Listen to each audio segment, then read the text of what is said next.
जय माता जी की। आज हम निनोर तालाब पर जो सती माता का विश्राम गृह है, जो रतन सिंह राठौड़ के परिवार वाले रतलाम से, आमलेटा से, आंबा से और पुण्यखेड़ी से, उनका जो पूरा परिवार है जो वहां से आज पधारे थे और उसको लोकार्पण किया। तो यहाँ पर जो तालाब पे जो छतरी बनी हुई है, जो सती माता की जो है, वो राजा रतन सिंह जी की जो रानियां जो यहाँ सती हुए थे, तो उनके बारे में थोड़ा हम चाहते हैं कि विस्तृत जानकारी जनता तक पहुंचे। तो हम चाहते हैं कि आपने जो हिस्ट्री पढ़ी है और हिस्ट्री में आपने काफी उसमें अनुभव किया है, आपने कुछ किताबें पढ़ी है और आपने मुझे बताया था, तो मैं चाहता हूँ जनता भी उसके बारे में पूरी तरह से जाने। हाँ, ये जो निनोर में जो सती माता का जो स्मारक है, जिसको कई किताबों में लिखा जाता है कि चबूतरा है, ये जो है ये बड़ा ही ऐतिहासिक एस्पेक्ट है हिंदुस्तान के इतिहास का। अगर इसकी गहराई में जाएं तो शाहजहां जो मुगल बादशाह हुए, शाहजहां का जो अंतिम समय, एक बार ऐसी माहौल बन गया पूरे हिंदुस्तान मुगल सल्तनत में कि शाहजहां की तबीयत ठीक नहीं थी। तो जब शाहजहां की तबीयत ठीक नहीं थी, उस समय उसके जो 4 बेटे थे, जो दारा है, शुजा है, मुराद है और औरंगजेब, वो हिंदुस्तान के अलग अलग एरियो में वो सूबेदारी कर रहे थे। जब शाहजहां के चारों बेटों को ये मालूम पड़ा कि मुगल बादशाह शाहजहां की तबीयत सही नहीं है, और उस समय शाहजहां के साथ में दारा था, तो एक बार खास प्रयास में शाहजहां के सरदारों ने, उनके जो मुगल सल्तनत में जो लोग थे, उन्होंने पूछ लिया कि साहब आपकी तबीयत ठीक नहीं रहती, आपके बाद में अगला आपका वारिस कौन होगा, अगला बादशाह कौन होगा। उन्होंने खास प्रयास में दारा का नाम ले लिया।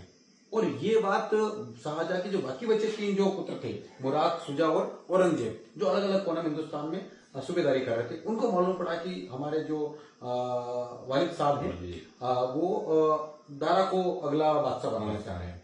तो एक क्योंकि आप जानते हैं कि मुगल सल्तनत में एक नारा था, तख्त या तख्ता। वहां पर कोई वंशक्रम नहीं चलता था, वहां पे ये था कि सबको मार दो, जो बचेगा वो राजा बनेगा। ऐसी परंपरा मुगल सल्तनत में रही है। तो उन्होंने जैसे ही ये सूचना, औरंगजेब जो कि दक्षिण में दक्कन में सूबेदारी कर रहा था, सूरत में मुराद था, उधर पश्चिम बंगाल में जो शुजा था वो थे, सबको लगा कि साहब हमारे हाथ में क्या है।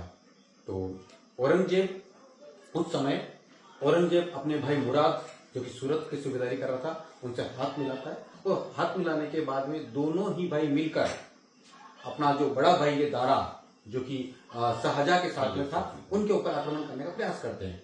तो दक्कन से, दक्कन बोलते जो महाराष्ट्र के आसपास के एरिया है, तो दक्कन से दोनों भाई, इधर ये सूरत गुजरात से आता है, दोनों भाई अपनी सेना लेकर आते हैं और मध्य प्रदेश की ओर बढ़ते हैं। अब मध्य प्रदेश में कौन स्थिति ये थी, क्योंकि मध्य प्रदेश जो उस समय जो मालवा की जो सूबेदारी थी, वो जालोर के एक शासक हुए हैं, जो वहां के सूबेदार थे, महेश दास जी, जो कि मोटा राजा उदय सिंह जी मारवाड़ के वंशज थे। उनको सूबेदारी मिली हुई थी, वो जालोर में सूबेदारी कर रहे थे, परंतु उनके जो बालक थे रतन सिंह, जो कि एक समय क्या होता है, रतन सिंह जी के बारे में यह कहा जाता है कि रतन सिंह जब राजकुमार थे, 12-13 साल की उम्र के थे, वो अपने पिताजी के साथ में, पिताजी उनके मुगल सल्तनत में सूबेदारी थी उनकी, तो वो सरदार के रूप में वहां जाते हैं।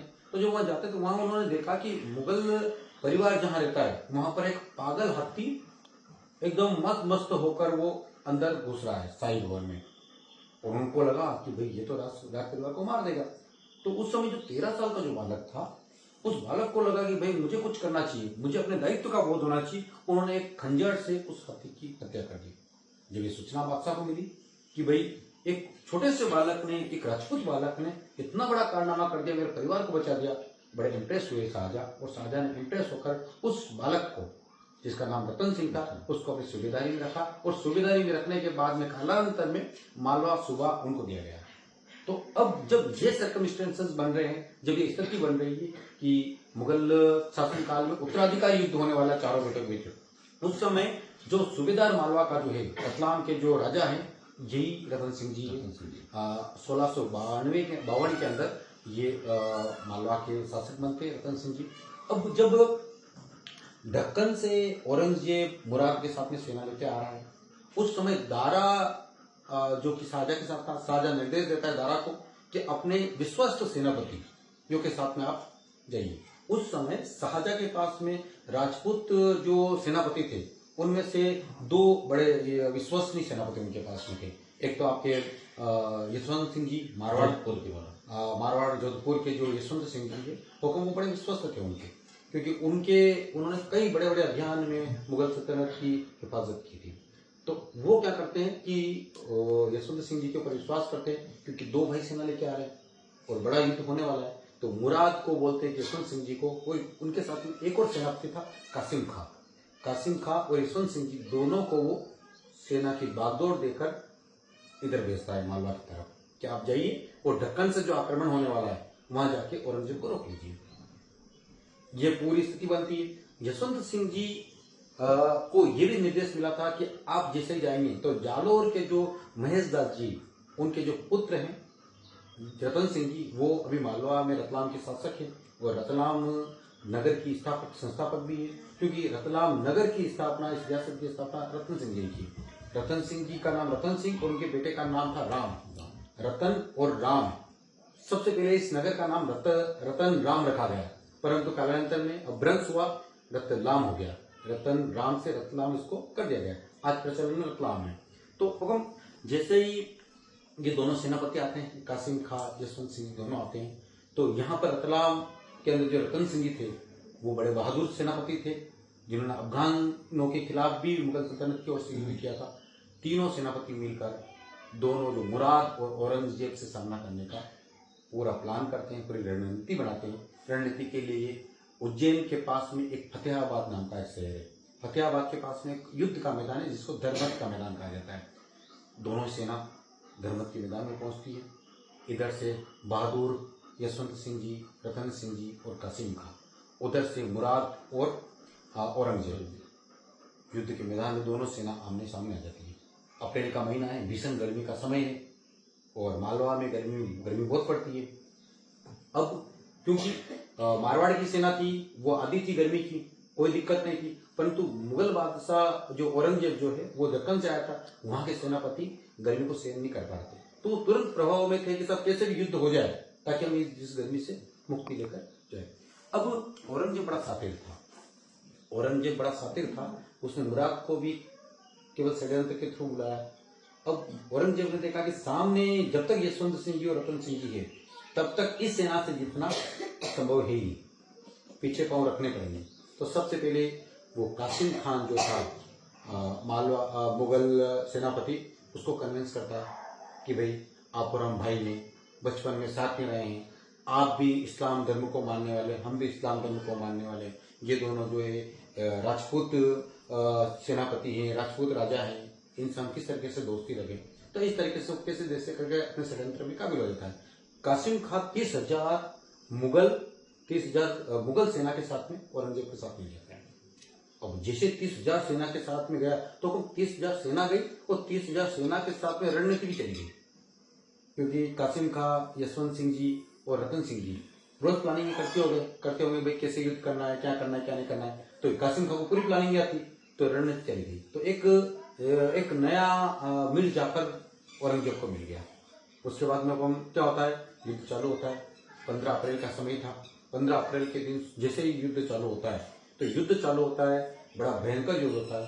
तो युद्ध जैसे चालू हुआ उस समय मारवाड़ के जो सरदार जितने भी थे बड़ी बहादुरी के साथ उन्होंने युद्ध किया। वो युद्ध में जो एक सबसे बड़ा जो चेहरा था दुर्गादास राठौर, जो कि राजस्थान में बहुत बड़ा नाम होता है, महाराणा प्रताप का जो अग्रगामी अगर कोई है इस देश में तो दुर्गादास राठौर बड़े वीरता के साथ में, बहादुरी के साथ में 20 साल का युवा युद्ध करता है। अब युद्ध के मैदान में जैसे ही राजपूत सेनापति सरदार देखते हैं कि भाई सैनिकों के बीच में दुर्गादास राठौर लड़ रहा है और अगर इसके कुछ हो गया तो मारवाड़ को क्या मिलता है, क्योंकि मारवाड़ का ये चमकता हुआ सितारा भविष्य है और हम क्यों इनके लिए लड़े। सभी सरदार यशवंत सिंह जी को बुलाते हैं, समझाते हैं कि भाई ये इनके भाइयों की लड़ाई है, ये मुगल सल्तनत की लड़ाई है, हम अपने इतने वीरों को क्यों मरवाएं, मारवाड़ के इतने लोगों को हम क्यों मरवाएं, हमें अपनी सुरक्षा की ध्यान दी। पंडित यशवंत सिंह जी बड़े वफादार राजा, परंतु जैसे तैसे करके मारवाड़ के जो सरदार है, कहा यह जाता है कि उनको उठाकर युद्ध के मैदान से बाहर जाते हैं, न चाहते हुए भी युद्ध को छोड़कर यशवंत सिंह जी जाना पड़ता है। अब यशवंत सिंह जी के बारे में बड़ी रोचक कहानी है। यशवंत सिंह जी जब मारवाड़ जाते हैं और उनकी जो पत्नी थी यशवंत दे को मालूम पड़ता कि मेरा पति युद्ध को छोड़ के आया, रणछोड़ बन के आया, तो उन्होंने महल के दरवाजे बंद कर दिए। अब महल के दरवाजे बंद कर दिए, नहीं साहब युद्ध के मैदान छोड़ के आया, मेरा राजपूत राजा ऐसा हो ही नहीं सकता है कि युद्ध के मैदान को छोड़ के आ जाए। तो बड़ी मुश्किल से सभी सरदारों ने समझाया महारानी साहिबा को, वो दरवाजे खुलाए। दरवाजे खोलने के बाद फिर कहते कन्विंस किया कि भाई जो परिस्थितियां थी वो विपरीत थी, इस युद्ध से राजपूतों को कोई फायदा होने वाला नहीं था, इसमें केवल और केवल फायदा मुगलों का है। अपन मुगल सेनापति है, कोई भी राजा बनेगा उसके अपन सेनापति रहेंगे, इस तरह कन्विंस हुआ। अब हुक्म होता क्या है कि कासिम खां उधर मिल गया, यशवंत सिंह जी मारवाड़ चले गए। अब बीच में युद्ध के मैदान में बच गए रतन सिंह जी, रतलाम के शासक। अब अपनी निनोर की कहानी यहाँ से स्टार्ट होती है। तो अपन जैसे ही रतन सिंह जी युद्ध के मैदान में बच गए, अब रतन सिंह जी तो मैदान छोड़ ही नहीं सकते, क्योंकि जिनकी इतिहास की कहानी, जिनकी कहानियां हमने सुनी कि सब एक खंजर से हाथी को मार दिया, बड़े बहादुर योद्धा थे। तो उन्होंने क्या किया, पूरे युद्ध को बहादुरी से लड़ा। सेना कमजोर थी, उसके बावजूद पूरी बहादुरी से एक बार तो मुगल जो सेना जो थी, जो साउथ से आई थी औरंगजेब की, उनको लगा कि कहीं कहीं पसीने छूटने वाले हैं, परंतु षड्यंत्र के आगे रतन सिंह जी फेल हुए। जब जब भी इस देश में षड्यंत्र हुए हैं राजपूत राजाओं के खिलाफ, हर बार षड्यंत्र में शिकस्त मिली है, क्योंकि राजपूत राजा बड़ी ईमानदारी से वीरता के साथ युद्ध करते थे और मुगलों ने हमेशा षड्यंत्र किए। तो एक बार फिर षड्यंत्र हुआ, षड्यंत्र के थ्रू उस युद्ध के मैदान में महाराजा रतन सिंह जी उनका देवलोक हो गया, वो वीरगति को काम है। इस तरीके से एक और देश का महान योद्धा वीरगति को प्राप्त हो गया। तो जब युद्ध हुआ, महाराजा रतन सिंह जी युद्ध के मैदान में काम आए।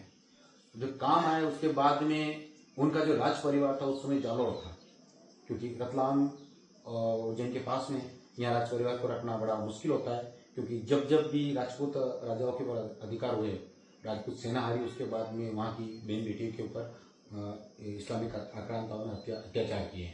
तो परिवार को सुरक्षा की दृष्टि से जालौर रख रखा था इन्होंने। तो जब युद्ध चल रहा था, जालौर से जो पूरी महारानियां, राज परिवार के लोग पूरी लाव लश्कर के साथ में रतलाम की तरफ आ रहे थे। तो जब युद्ध चल रहा था, जब वो युद्ध में काम आए, उस समय ये जो काफिला आ रहा था महारानियों का, राज परिवार का काफिला, ये निनोर नाम का गांव है प्रतापगढ़ जिले में, जलोर ब्लॉक के अंदर, जो कि बड़ा ऐतिहासिक गांव है। नीनावती नगरी, जिसको उत्तर महाभारत में कहा जाता है, माँ पद्मावती का बड़ा प्रसिद्ध मंदिर है, जहाँ पर कई रोचक कहानियां, इतिहास भरा हुआ है, कई सांस्कृतिक धरोहर है, प्रसिद्ध तालाब है। तो वहां पर सभी रानियां, राज परिवार रुका हुआ था तालाब की पार पर। अब तालाब की पार पर रुके हुए थे आराम से, पर जैसे ही वहां रुके हुए हैं, अचानक से घुड़सवार महाराजा रतन सिंह जी की रक्त रंजित पाग के अंदर जो रक्त लगा हुआ था, वो तलवार वो सेनानी के रूप में लेकर आते हैं, वो रानी साहिबा के सामने प्रस्तुत कर देते कि महाराजा रतन सिंह जी के काम आ गए। तो जैसे हुक्म रानियों को मालूम पड़ता है, तो रानियां बड़ी फुट फुट कर रोती है, तो रो रो के उनकी आंखों के आंसू सूख गए। जब आंसू सूख गए, तब से ये जो तालाब है, इस तालाब का नाम नैनसुख तालाब का गया। आज भी अगर अपन इस इतिहास में वर्तमान में इस तालाब का नाम देखें तो नैनसुख तालाब, क्योंकि रानियां इतनी रोई थी, रो रो के उनकी आंखें सूख गई थी। उस समय रानियां सभी अपने राजपूत स्त्रीत्व का परिचय देते हुए, सतीत्व के परिचय के लिए सबके सामने प्रस्ताव रखती है कि अब हमें सतीत्व का पालन करना चाहिए। उस समय 4 रानियां और 3 उपरानियां, हाँ ये रानियां थी, सबने सतीत्व के लिए कहा। तो सतीत्व के लिए चिता जलाई गई। जब चिता जलाने के लिए तैयार थी, क्योंकि ये जो निनोर है ये वर्तमान में राजस्थान में, समकालीन तात्कालिक समय की बात करें तो ये देवगढ़ स्टेट के अंदर आता था। देवगढ़ अपने आप में एक अलग स्टेट थी, रतलाम एक अलग स्टेट थी। तो देवगढ़ स्टेट से संबंधित जितने भी सरदार यहाँ के थे, उन्होंने मना किया कि आप यहाँ पर सतीत्व का पालन नहीं कर सकती, आप अपने स्टेट में जाइए। तो पूछा भाई ऐसा क्यों? तो उन्होंने कहा कि भाई जब आप यहाँ सतीत्व का पालन करेंगे, उसके बाद में आपके वंश परंपरा के लोग यहाँ आएंगे, निनोर के लोगों को अत्याचार करेंगे या परेशान करेंगे, हो सकता है यहाँ कब्जा करें, तो हमारी संप्रभुता के पक्ष में नहीं है आपका यहाँ सत्य होना। तो रानी साहिबा बड़ी क्रोधित होती है। यहाँ जो लोग, जिन लोगों ने विरोध किया यहाँ के लोगों ने, उनको भी कुछ श्राप दिया, ऐसी बातें चलती है। और उसके बाद में रानी साहिबा क्रोधित होकर बड़े रुदन मन से कहती है कि आपको लग रहा है कि हमारे वंश परंपरा के लोग आपके ऊपर कब्जा करेंगे। कब्जा तो करने दूर की बात, आपके यहाँ का पानी भी नहीं पिएंगे। तब से आज तक रतन सिंह पुत्र राजपूत जहाँ जहाँ भी पूरे देश में जहाँ भी रतन सिंह पुत्र राजपूत जहाँ मिलते हैं वो इस कस्बे का निनोर का पानी नहीं पीते। तो ऐसा है। उसके बाद में चारों रानियाँ सतीत्व का पालन करती है। सतीत्व के पालन करने के बाद में यहाँ पर ये जो सतीत्व के पालन की जो तारीख थी ये थी 15 मई 1658। युद्ध हुआ 15 अप्रैल को और सतीत्व का पालन किया 15 मई को। ठीक 1 महीने का अंतर रहा। 1 महीने में ये सब कुछ पूरा काल चक्र इसमें घुमा। आज भी निनोर के तालाब की पाल पर, जिस तालाब का नाम नीनसुख तालाब है, उस तालाब की पाल पर इन माँ सतियों का स्मारक बना हुआ है और स्मारक एक शिलालेख भी लिखा हुआ है। शिलालेख में चारों रानियों का नाम है, महाराजा का नाम है और अभी वर्तमान में उन्हीं उसी वंश परंपरा के जो परिवार जो परिवार है उन परिवारों ने मिल के यहाँ पर एक विश्रांति भवन का लोकार्पण आज किया है, जो कि बहुत अच्छी बात है कि आज उस परिवार के जो लोग हैं लगभग 350 साल इस घटना के होने के बावजूद भी उनका अपनी सती माता के प्रति समर्पण, उनका इस गांव के प्रति समर्पण देखने को मिला। बहुत बढ़िया, बहुत अच्छा लगा कि आज आपने जो यहाँ राजा रतन सिंह जी जो धर्मयुद्ध में शहीद हुए थे और उनकी जो रानियां थी 4 रानियां और 3 उपरानियां 7 रानियों ने जब यहाँ कहते हैं कि सती हर कोई हो नहीं सकता है, जो माँ भगवती और जो माँ भगवती की आराधना करने वाले होते हैं उनके खुद के अंदर ऐसे सतीत्व भाव उत्पन्न हो जाते हैं कि फिर उनको कोई रोक नहीं सकता है। कहते हैं जब वो सती हुए थे ना तो उनकी जो आग है ना किसी ने लगाई नहीं थी, खुद ही ज्वाला वहां पे उत्पन्न हुई थी, खुद आग देता वहां उत्पन्न हुए थे, उसी में वो समर्पित हुए थे। तो तब से ये जो सती माता का जो है स्थान जो तालाब के किनारे है और उस स्थान का जो स्थान वहां जो छतरी बनी हुई है वहां पे अभी मंदिर सा बना हुआ है जहाँ डेली वहां सेवा पूजा होती है, माता जी की डेली सेवा पूजा। आज उनके वंशज सारे यहाँ पधारे थे और उन्हीं माता जी की आज हवन पूजा भी हुई और उनकी आराधना भी हुई। दूसरा यहाँ जो विश्रांति गृह बना उसका लोकार्पण भी हुआ। तो बहुत अच्छा लगा आज आपसे उनके बारे में आज जानकारी ली कि भाई राजा रतन सिंह जी कौन थे, जो जालौर मतलब थे मारवाड़ के राजा थे और जालौर के जो वहां के सूबेदार थे। लेकिन उस टाइम के जो शासक जो मुगल थे उन्होंने यहाँ मालवा में उनको रतलाम जो क्षेत्र है मालवा दिया था, जो रतन सिंह जी ने यहाँ के खुद अपने नाम से रतलाम जो बसाया। तो बहुत अच्छा लगा आपसे जानकारी लेके, बहुत बहुत धन्यवाद। बहुत बहुत धन्यवाद। ठीक है।